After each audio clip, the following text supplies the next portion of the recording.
The Justice League. They're some of the most powerful and well-known heroes in their respective universe, who stand for justice and the good of all. But what if they were replaced by people who weren't so good? We opened up the story seeing Lex Luthor on a helicopter trying to close the deal by threatening and extorting this man, and as he is almost successful, handing over the signing papers to own his company, a huge EMP wave goes off, shutting not only their helicopter down but the entire city going dark, sending their aircraft plummeting to the ground. And as it swerves to hit the side of a building, blowing up, we see Lex Luthor crawling out, injured and barely surviving. And as he looks around, he sees all technology, all screens, saying 4 simple words: this world is ours. As we see Grid, who is a culprit in sending these EMP waves shutting down certain places. Metropolis, and then he says Gotham is next to go offline. As you see on his display, Supermax prisons being targeted. And unfortunately for Nightwing, we saw that Arkham Asylum was one of the places targeted, as we see Nightwing himself bringing in a criminal to take to Arkham. And just as he gets there,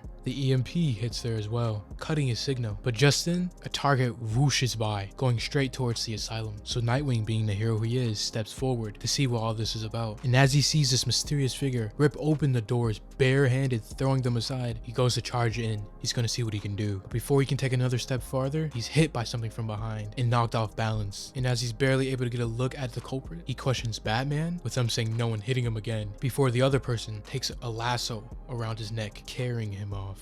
We cut over to Lex Luthor, who's getting up after his helicopter crash, and as he's disoriented, he gets up looking around, when suddenly he hears a boom and turns around and sees what he thinks is Superman flying straight towards him. And as he narrowly moves out the way, we then see that Superman-like figure rip open some LexCorp vault doors, saying where is it, using his X-ray vision before finding what he's looking for, plunging his hand through a wall and picking out a piece of kryptonite. He then crushes it between his hands and heats it up using his laser vision, snorting the fumes, all while Lex Luthor watches in awe, before he screams out yes, saying how he's the strongest again, as it pans over and shows the giant U on his chest instead of the iconic shield, before flying off at top speed, telling Grid to track down the rest of the kryptonite locations and tell no one else. We then suddenly move over to Central City, as you see a bunch of the Flash villains, Captain Cold, Mirror Master, etc., trapped behind an electrified gate. And as they start to use their abilities to break free, suddenly a streak of lightning whooshes by, with them questioning, who was that? Is that the Flash? And as you see this Flash-like character tearing open Ironhide's prison and killing the guard there, reducing him to nothing but ash and bones. Then again, we move over to Gotham City, back to Arkham Asylum, where we see Batman's rogue gallery, all gathered together,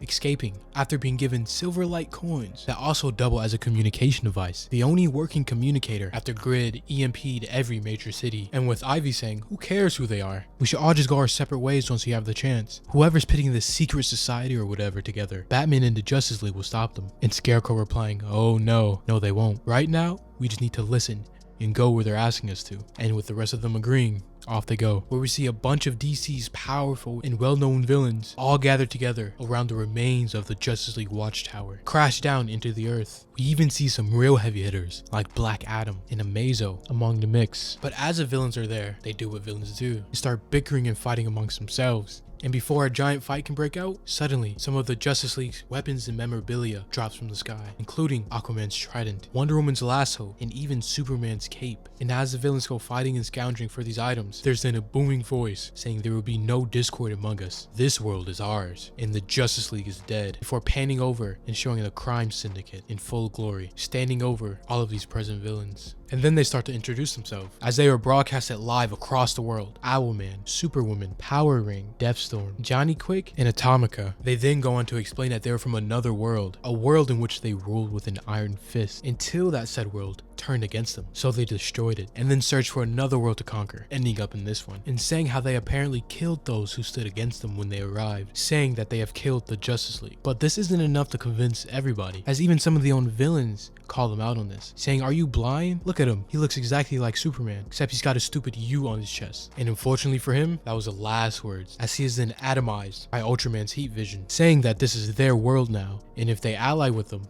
it can be theirs too. And those who question and fight against them will face the consequences. As then we see the other heroes of the world gearing up ready to mount a counterattack to really see what's going on. But the crime syndicate came prepared, as Ultraman tells Superwoman to bring him out, in which she brings out the incapacitated Nightwing, who is not only beat up, tied up, but barely alive. And as I hold him up for not only the supervillains, but the entire world to see, she then suddenly takes his mask off, revealing his identity, Richard Grayson, for the entire world to see, with them saying Grayson has many friends and many places he calls home, and how they will hunt down and destroy everyone and everything he ever cared about, all who would oppose them, saying if you fight against us, not only will you lose your lives, but the lives of those you cherish. Your family, friends, and neighbors will die while you watch, sending a threatening message to the masses to not rise up against them, but to the villains and allies to their new secret society, their army, basically telling them that no more will they be held down by the weak, that the strong will rule, and that they are free to do whatever they please. We then cut over to seeing villains all over the globe attacking and causing a ruckus, attacking and destroying cities, doing whatever they please without a care in the world, or heroes to oppose and stop them. Cutting back over to this new crime syndicate. As the sun starts to rise, we see that apparently it hurts Ultraman, the opposite of Superman, with him saying the sun, I'd almost forgotten how it stings, and him rocketing off, flying into the sky. Cutting back over to Lex Luthor's point of view, we see him kneeling out the side of his building, looking over and trying to process all of his new information, with the Justice League being gone and the villains starting to rule and cause chaos, when he looks up and suddenly sees the moon itself being placed over the sun like an eclipse. And with him looking closer, you can see Ultraman himself is pushing the moon in front of the sun, blocking out all sunlight, and with Lex Luthor